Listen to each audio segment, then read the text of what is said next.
నిన్న క్రాష్ అయిన ఈ ఏరోప్లేన్లో 242 మంది ప్యాసింజర్స్ ఉంటే దాంట్లో ఒక్కరే బతికి బయటపడ్డారు.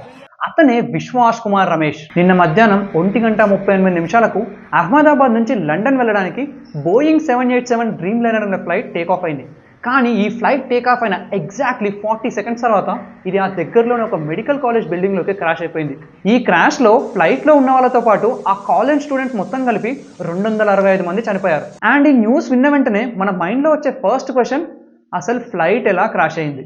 Number 1, aeroplane. రీసెంట్ ఇయర్స్లో ఈ బోయింగ్ కంపెనీ యొక్క క్వాలిటీ మీద కొన్ని క్వశ్చన్స్ రేజ్ అయినప్పటికీ నిన్న యూజ్ చేసిన బోయింగ్ 787 అనే ఫ్లైట్ హిస్టరీలో ఒక్కసారి కూడా క్రాష్ అవ్వలేదు. నెంబర్ 2, అలా అయితే నిన్న యూజ్ చేసిన ఏరోప్లేన్ ఏమన్నా పాతదా?